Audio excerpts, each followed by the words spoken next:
నమస్తే ఫ్రెండ్స్, ఎలా ఉన్నారు? నేను శైలజ. వెల్కమ్ టు మీ శైలజ వ్లాగ్స్. ఈరోజు మనము 3 బందోస రెసిపీస్ని ప్రిపేర్ చేసుకుందాము. వాటిలో మొదటిది ఇడ్లీ పిండి బందోస. ఇప్పటి వరకు మన ఛానల్ని ఎవరైనా సబ్స్క్రైబ్ చేసుకోకపోతే వెంటనే సబ్స్క్రైబ్ చేసుకోండి. మా ఈ రెసిపీ మీకు నచ్చినట్లయితే ఒక లైక్ చేయడం మర్చిపోకండి. మరి రెసిపీలోకి వెళ్ళిపోదామా? ఈ ఇడ్లీ పిండి బందోస చేసుకోవడం కోసము 1 కప్పు ఇడ్లీ పిండిని తీసుకోవాలి. మనకు మ్యాక్సిమం అందరిళ్లలోనూ ఇడ్లీ పిండి అనేది ఉంటుంది కదండి. 1 కప్పు ఇడ్లీ పిండిని మిక్సింగ్ బౌల్లోకి ట్రాన్స్ఫర్ చేసుకోవాలి. దీనిలో 2 టేబుల్ స్పూన్ల శనగపిండిని కూడా యాడ్ చేసుకోవాలి. అలాగే 2 టేబుల్ స్పూన్ల గోధుమ పిండిని కూడా యాడ్ చేసుకోవాలి. ఈ శనగపిండి గోధుమ పిండిని ఇడ్లీ పిండిలోకి మిక్స్ చేసుకోవాలి. ఇలా కలపడం వల్ల ఇడ్లీ పిండి తిక్కుగా అవుతుంది, మరేం పర్వాలేదు. కానీ మనం వేసిన గోధుమ పిండి శనగపిండి అనేది పొడి పిండి లేకుండా చక్కగా ఇడ్లీ పిండిలోకి మిక్స్ చేసుకోవాలి. ఇడ్లీ పిండిలో ఆల్రెడీ ఉప్పు ఉంటుంది కాబట్టి ఉప్పుని చూసుకొని వేసుకోండి. అలాగే దీనిలో 1/2 టేబుల్ స్పూన్ కారంని యాడ్ చేస్తున్నాను. అలాగే 1/4 టేబుల్ స్పూన్ పసుపుని కూడా యాడ్ చేసుకోవాలి.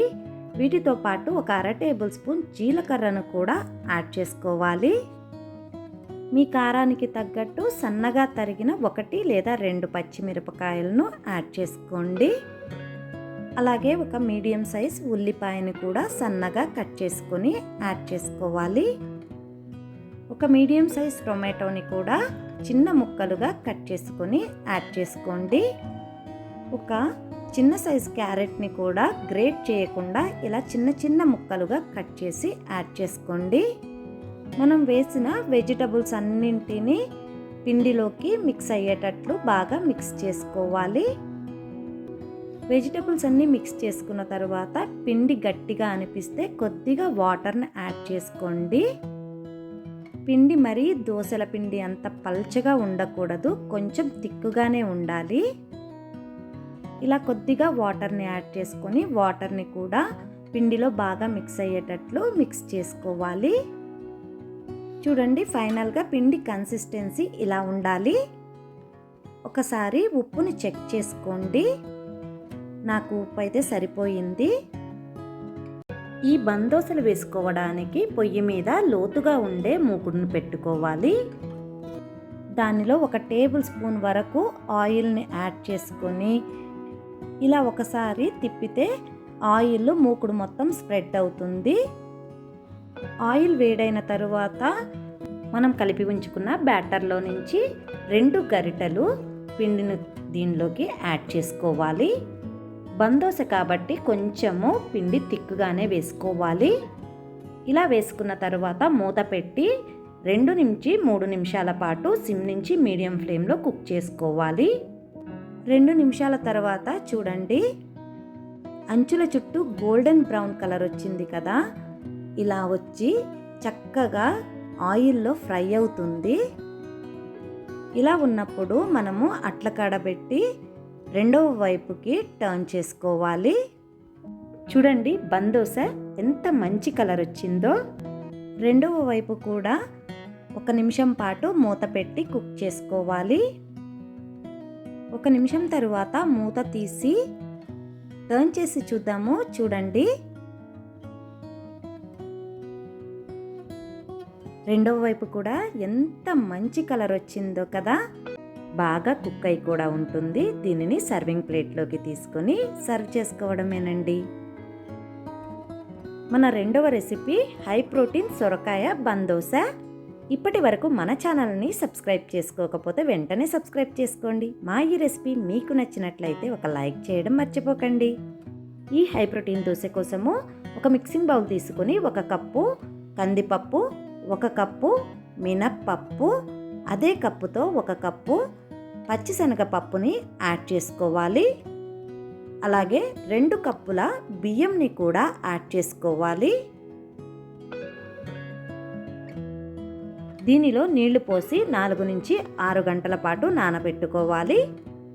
4 గంటల తర్వాత వీటిని శుభ్రంగా కడిగి తీసుకోవాలి. చూడండి, 4 గంటల తర్వాత పప్పులు ఎంత చక్కగా నానినాయో. మనము గోరుతో గిల్లితే ఇలా ప్రెస్ అయిపోతున్నాయి. వీటిని మిక్సీ జార్లోకి ట్రాన్స్ఫర్ చేసుకోవాలి.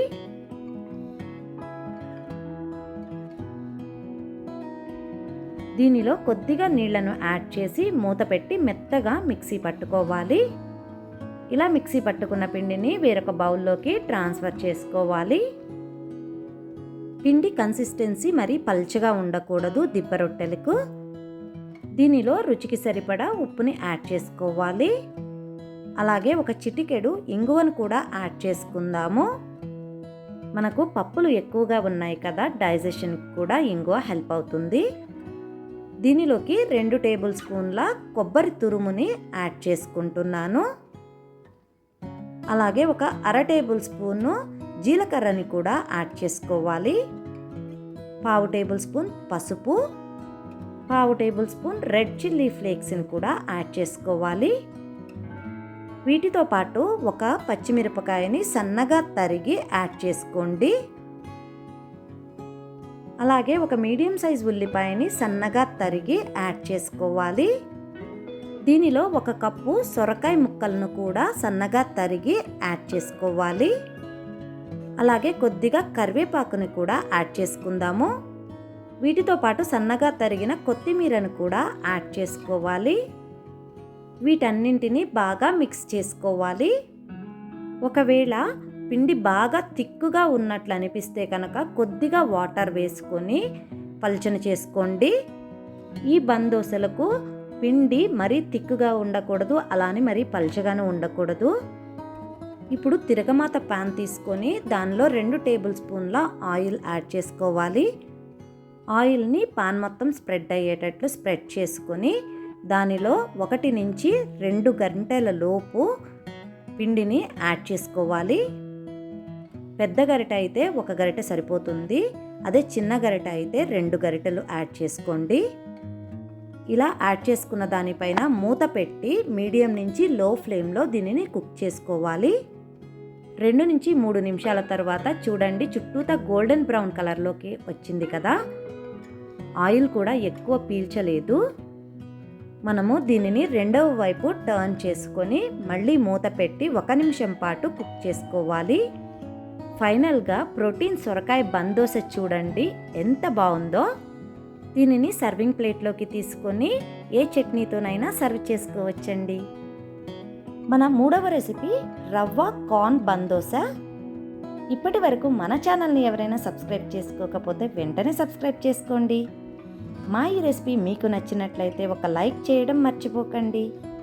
ఈ రవ్వ కార్న్ బందోస కోసము ముందుగా ఒక పాన్ తీసుకొని 2 టేబుల్ స్పూన్ల ఆయిల్ వేసి వేడి చేసుకోవాలి. దీనిలో 1/2 టేబుల్ స్పూన్ ఆవాలు, 1/2 టేబుల్ స్పూన్ జీలకర్ర వేసి చిటపటలాడే వరకు వేయించుకోవాలి. ఇవి వేగిన తర్వాత 1 ఇంచి అల్లం ముక్కను సన్నగా తరిగి యాడ్ చేసుకోవాలి. అలాగే మీ కారానికి తగ్గట్లు పచ్చిమిరపకాయలను కూడా సన్నగా తరిగి యాడ్ చేసుకోండి. ఇవి కూడా వేగిన తర్వాత 1 మీడియం సైజ్ ఉల్లిపాయని సన్నగా తరిగి యాడ్ చేసుకోవాలి. ఉల్లిపాయలు మరీ ఎక్కువగా ఫ్రై అవ్వాల్సిన అవసరం లేదు, కొద్దిగా మగ్గితే సరిపోతాయి. ఇప్పుడు దీనిలో 1/2 కప్పు స్వీట్ కార్న్ని యాడ్ చేసుకోవాలి. ఈ స్వీట్ కార్న్ కూడా సాఫ్ట్గా అయితే సరిపోతుంది, మరీ ఎక్కువ ఫ్రై చేసుకోవాల్సిన అవసరం లేదు. దీనిలో సన్నగా తరిగిన కొత్తిమీరను యాడ్ చేసుకొని 2 సార్లు కలిపి స్టవ్ ఆఫ్ చేసుకొని పక్కన ఉంచుకోవాలి. ఇప్పుడు ఒక మిక్సీ జార్ తీసుకొని 1 కప్పు ఉప్మా రవ్వ, సోజీ రవ్వ అంటాం కదండి, దానిని యాడ్ చేసుకోవాలి. దీనిలో 2 టేబుల్ స్పూన్ల బియ్యపు పిండిని కూడా యాడ్ చేసుకోవాలి. ఇన్స్టెంట్గా ప్రిపేర్ చేసుకుంటున్నాం కదా, అందుకని 1 అరకప్పు పెరుగుని యాడ్ చేసుకోవాలి. దీనితో పాటు 1 అరకప్పు నీళ్లను కూడా యాడ్ చేసుకోవాలి. దీనిలో రుచికి సరిపడా ఉప్పును యాడ్ చేసుకొని మూత పెట్టి మెత్తగా మిక్సీ పట్టుకోవాలి.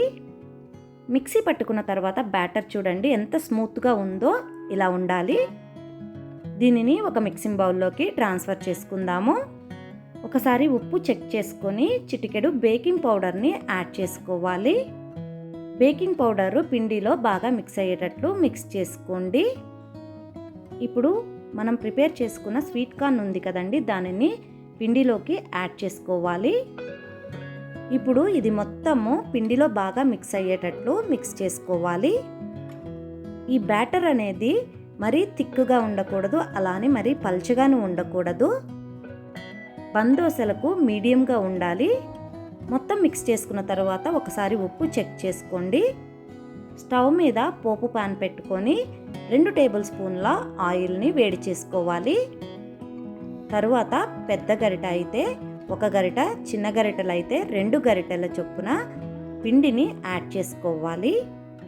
ఇలా యాడ్ చేసుకున్న పిండి పైన మూత పెట్టి సిమ్ నుంచి మీడియం ఫ్లేమ్లోకి అడ్జస్ట్ చేసుకుంటూ 2 నుంచి 3 నిమిషాల పాటు కుక్ చేసుకోవాలి.